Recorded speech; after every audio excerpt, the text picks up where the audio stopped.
काठ की बछिया। एक गांव में एक गरीब बढ़ई रहता था। बढ़ई वह होता है जो लकड़ी का काम करता है। यह बढ़ई भी लकड़ी की मेज़ें, कुर्सियाँ, अलमारियाँ सब बनाया करता था। उसके मन में बहुत इच्छा थी कि उसके पास एक दूध देने वाली गाय हो, लेकिन उसके पास गाय खरीदने के लिए पैसे ही नहीं थे। अपना मन बहलाने के लिए उसने लकड़ी की एक छोटी बछिया बनाई। बढ़ई के काम में बहुत सफाई थी। इसकी लकड़ी की बछिया भी असली जैसी लगती थी। बढ़ई ने बछिया के ऊपर रंग कर दिया।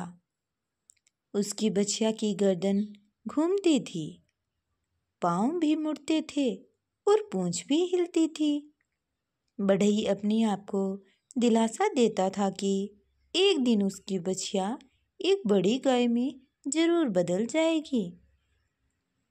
उसका एक दोस्त था जो गडरिया था। वह अपनी भेड़ बकरियों को चराने के लिए ले जाता था। बढ़ई का दोस्त गडरिया एक दिन उसके घर आया। उसने देखा कि एक सुंदर बछिया बढ़ई के घर में बैठी हुई थी। गडरिये ने बढ़ई से कहा, तुम इस बछिया को मेरी भेड़ बकरियों के साथ चरने भेज दो। लगता है यह कई दिनों से बाहर नहीं गई है, इसलिए शांत बैठी है। बढ़ई ने मना किया, नहीं भाई, यह अभी बहुत छोटी है, चल फिर नहीं सकती, उसे रहने ही दो। तब गडरिये ने कहा, कोई बात नहीं, मैं इसे अपने कंधे पर बैठा कर ले जाऊंगा, शाम को वापस ले आऊंगा। गडरिये की जिद के आगे बढ़ई कुछ नहीं कह पाया। आखिर में बढ़ई ने बछिया गडरिये के कंधे पर रख दी। गडरिये को लगा कि बछिया काफी भारी है। वह बोला, इसके वजन से लगता है कि ये जल्दी ही एक बड़ी गाय जितनी बड़ी हो जाएगी। बढ़ई चुप रहा और सोचता रहा, काश ऐसा हो सकता। चरागाह तक पहुँचते पहुँचते गडरिया काफी थक गया था। बछिया काफी भारी थी। अपनी बाकी भेड़ बकरियों को भी उसने घास चरने के लिए छोड़ दिया।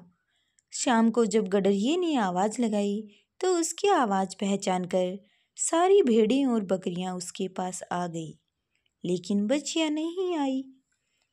गडरिये ने एक बार फिर आवाज लगाई, बछिया फिर भी नहीं आई। गडरिये को लगा कि कहीं फिर से बछिया को कंधे पर बैठा कर न ले जाना पड़े, इसलिए उसने सोचा कि जो बछिया अकेले रहकर सुबह से शाम तक घास खा सकती है, वह अपने आप चलकर घर पर पहुंच जा सकती है।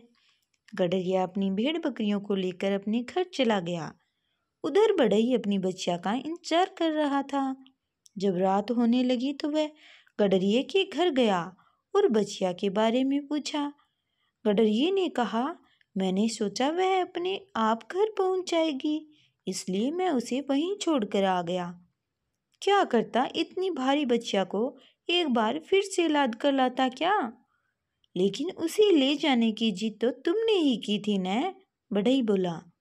ठीक है, मैंने ही जिद की थी, लेकिन तुम्हारी बछिया भी कुछ कम आलसी नहीं है, गडरिया बोला। वे दोनों बछिया को ढूंढते ढूंढते उसी जगह पर पहुंचे, लेकिन बछिया वहां से गायब थी। तब गडरिया बोला, देखा, मैं इतनी आवाज लगाई पर महारानी जी नहीं आई, और देखो जरा, अब खुद ही गायब हो गई। बढ़ई की बछिया खो गई थी। उसने राजा से न्याय मांगा। राजा ने दोनों की बातें ध्यान से सुनी, फिर बोले, गडरिये को बछिया को वहां पर छोड़कर नहीं आना चाहिए था, वहीं बछिया को अपने साथ ले गया था, इसलिए यह उसी की जिम्मेदारी थी कि वह बछिया को उसके मालिक तक पहुंचाए।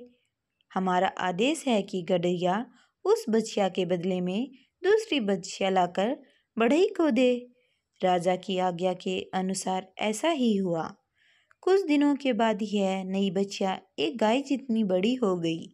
दूध देने वाली एक बच्चिया बढ़िया गाय जितनी, और इस तरह बढ़ई की काठ की बच्चिया सचमुच एक गाय में बदल गई।